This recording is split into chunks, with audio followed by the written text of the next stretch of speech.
Hello, my name's Thomas and I would like to show you around my latest mock based on Gilbert and Sullivan's The Sorcerer.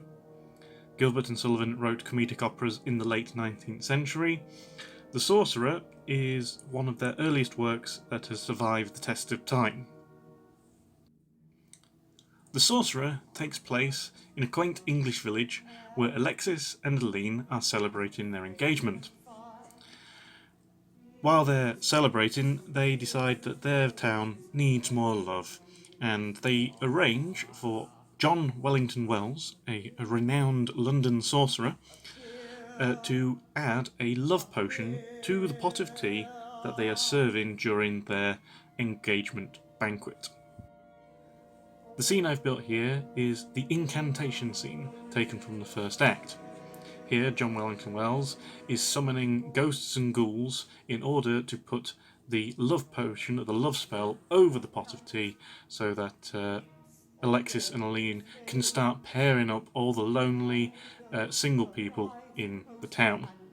Obviously they have a plan of who to match up with who, and as per all Gilbert and Sullivan's, that doesn't go to plan.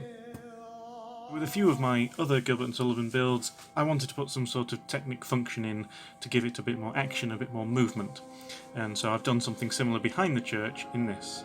So if we remove the set, and we can have a closer look at the actual mechanism used to move the ghosts.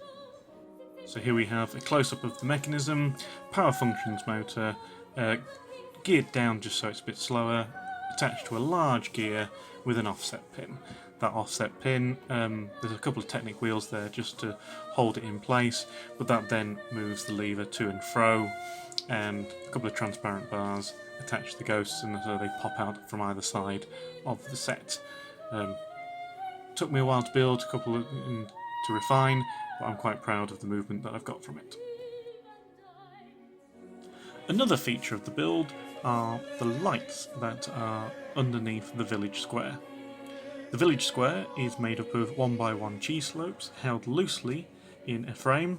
The back of the frame is made up of transparent panels, and underneath that are the LED lights that create this magic effect of the enchantment and incantation being applied to the teapot. As I said, the cheese slopes are loose in the frame, and therefore transporting the whole build have to take a lot of care in making sure that we don't lose anything. The lights themselves are controlled by an Arduino microcontroller. For those unfamiliar with Arduino, it's an open source microcontroller which can be used to control lights, motors, pumps, automated systems, relays, all sorts of things like that. I've been using them for other projects outside of LEGO and had the parts lying around, made use of them for this build, and I'm quite happy with how the lights turned out. So that's my build based on Gilbert and Sullivan's The Sorcerer. I've been working on it for about the past 4 or 5 months, mainly broken up the time by building other things, slowly coming back to this bit at a time. I'm very happy with how it turned out. I think it's a good addition to the series of Gilbert and Sullivan mocks that I'm building. I really hope you enjoyed the show.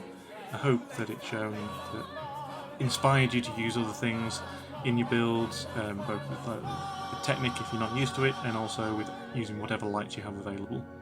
But anyway, I'm Thomas, this is The Sorcerer, thank you for watching.